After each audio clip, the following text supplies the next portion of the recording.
What's wrong? That all you got? Xenoblade Chronicles 2 is flat out one of the best games on the Nintendo Switch currently. While multiple arguments can be made picking at the game's flaws, which are too numerous to even begin to get into here, the package coalesces into something greater than the sum of its parts, reaching highs that few other games manage to do. There's a reason for the game's enduring popularity, even almost a year since its release, where most JRPGs taper off very quickly. Monolith Soft crafted an astonishing world, populating it with unforgettable characters and giving it a history that players wanted to learn as much of as possible. All of which is to say, more Xenoblade Chronicles 2 is an undeniably appealing proposition for the game's legions of fans. Monolith could have tapped into that sentiment and simply turned out a simple DLC pack with some new quests and enemies and called it a day. That's not what they did, however. They went the extra mile to invest in an entirely new adventure, a standalone campaign that's incredibly meaty and meaningfully expands the world of the original game. Make no mistake, Torna, the Golden Country is a fantastic package and an incredible addition to the series and to the world of Xenoblade 2. When I say Monolith went the extra mile, I truly mean it. The game is set 500 years before the events of Xenoblade 2, acting as a prequel and delving into the story of the Aegis War. The cataclysmic events of that conflict are referenced often in that game, and indeed one can argue that cleaning up the residue of that war is what Xenoblade 2 is ultimately about. However, Torna, the Golden Country is the first time we get to learn the specifics of the doomed fates of the eponymous nation, as well as the game's heroes. Players of Xenoblade 2 know the ultimate ending to Lorna and Jin's story, and that foreknowledge of tragedy underlaces every moment in the game, even the lighter ones, lending every interaction between the game's characters a sense of gravitas that makes the whole story incredibly poignant. The story is aided by mostly good writing and localization, and largely great voice acting. People with low tolerance for the more cheesy and anime-style tropes that Xenoblade 2 employed often will also be happy to know that they've been dialed back to a great extent in Torna, lending the story a more grounded and mature feeling that fans of Xeno games may have missed in Xenoblade 2's mostly light-hearted shenanigans. Even if you haven't played Xenoblade 2, theoretically you can jump in with Torna the Golden Country, which is being sold standalone. Given that this game is a prequel, you can perfectly fine use it as your entry point to the Xenoblade 2 saga.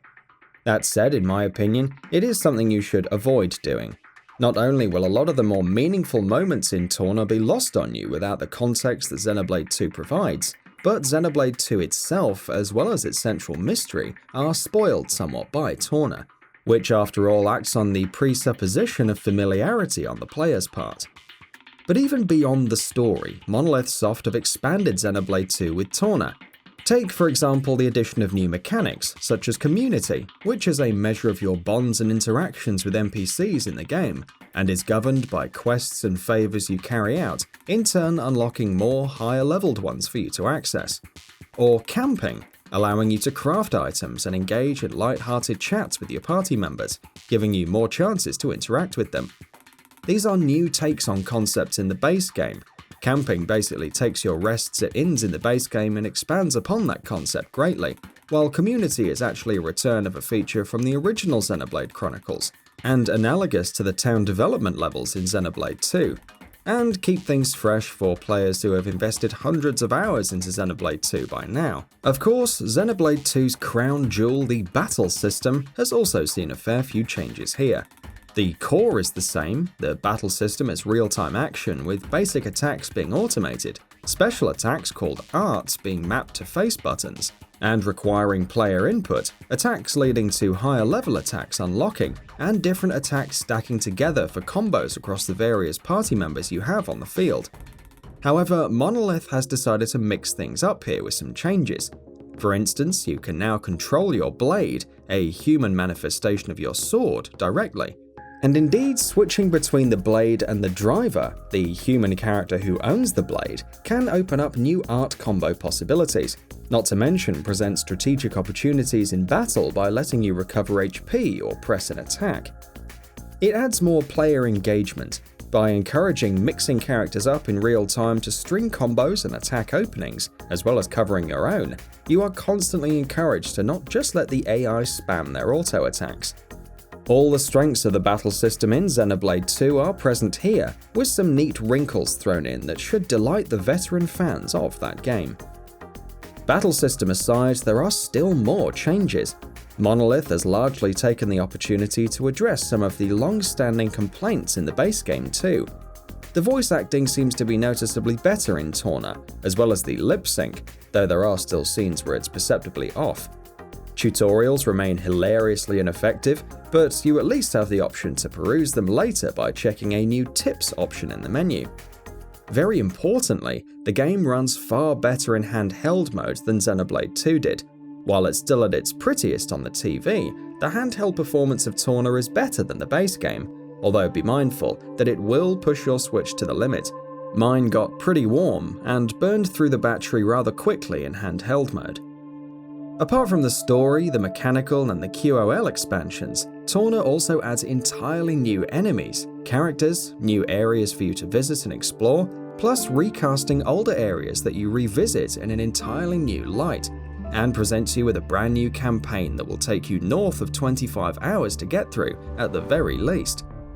Because of its relatively shorter length compared to the original game, it also ends up being a far better paced adventure, without any of the lulls that Xenoblade 2 often ended up suffering from, such as the infamous Chapter 4. All of this while building on Xenoblade 2's strengths, so we still have gorgeous vistas that are awe-inspiring and incredibly imaginative, characters that are lovable and endearing, a story that beckons you on with its mystery, and a stunning soundtrack that will probably go down as the best of this year. There's no two ways about it. Xenoblade Chronicles 2 Torna the Golden Country is a hell of a package, and a must-have for Switch owners who are JRPG fans and who enjoy the Xeno games. Monolith Soft have, yet again, crafted a world worth fighting for. And that wraps it up. If you like what we're doing, please consider subscribing to our channel. We upload new videos daily, so make sure you don't miss them by subscribing.